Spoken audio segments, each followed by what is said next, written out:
Ravi d'être avec vous encore une fois, chers élèves, pour faire une nouvelle leçon de conjugaison. On va voir maintenant l'impératif présent des verbes du premier et deuxième groupe. On utilise l'impératif pour donner un ordre. Range tes affaires. Ou bien pour donner un conseil. Lavons bien nos mains. On peut l'utiliser aussi pour exprimer une interdiction. Ne sortez pas de la maison. L'impératif est conjugué à 3 personnes seulement.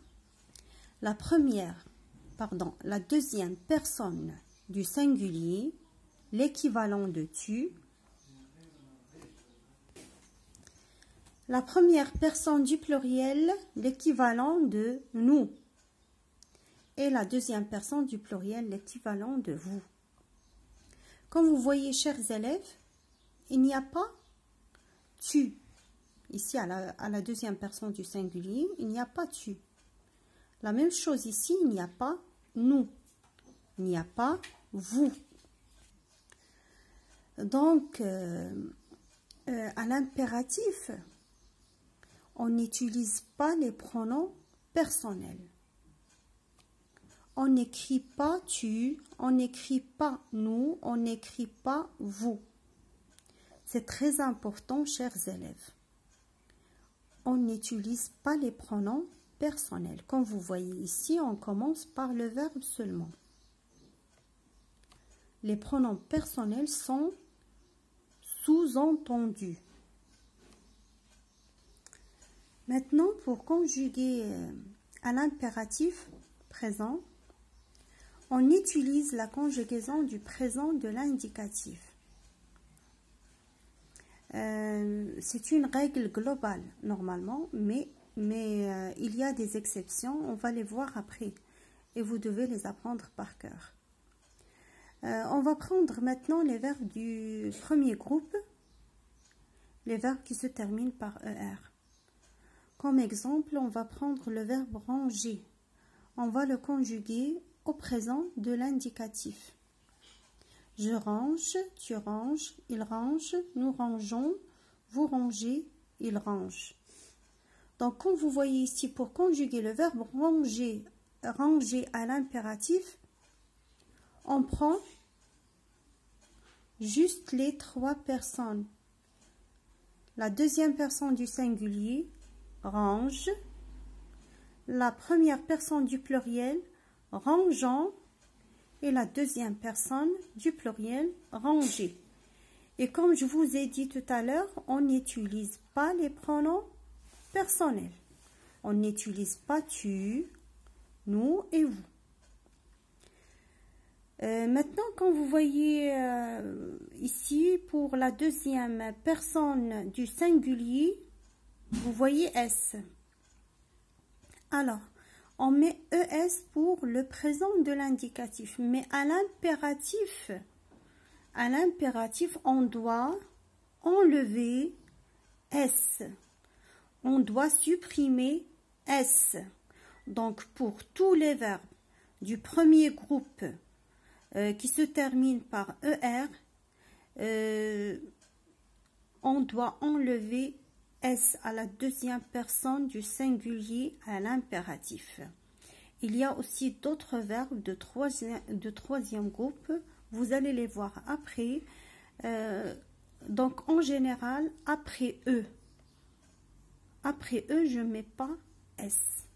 Après E, on ne met pas S. Donc, pour S ici, on doit supprimer S. Donc, comme ça, on écrit le verbe à l'impératif. Range, E à la fin seulement. Rangeons, ranger. On passe maintenant à un autre verbe. On va prendre un verbe de deuxième groupe. On va conjuguer le verbe finir à l'impératif. Ici, vous allez voir que c'est très facile pour les verbes du deuxième groupe. On ne supprime rien, mais juste on écrit les verbes sans sans pronom personnel comme je vous ai dit. Alors, vous voyez ici le verbe finir au présent de l'indicatif. Je finis, tu finis, il finit, nous finissons, vous finissez, ils finissent. Voilà, on prend la deuxième personne du singulier. Fini, fini. Vous voyez, on a enlevé juste le pronom personnel. Finissant, nous finissons, on va prendre juste finissant. Vous finissez, on va prendre finissez seulement. Donc le verbe finir à l'impératif, c'est fini, finissant, finissez. Fini à la deuxième personne du singulier, finissant à la première personne du pluriel, finissez à la deuxième personne du pluriel. Ici, on n'a pas enlevé S parce qu'il n'y a pas E. Comme vous voyez, il n'y a pas E. Et comme je vous ai dit, on supprime S des verbes du premier groupe qui se terminent par ER. Il y a d'autres verbes aussi de troisième groupe, vous allez les voir après. Mais il n'y a pas E. Après E, comme je vous ai dit, s'il y a E, j'enlève S.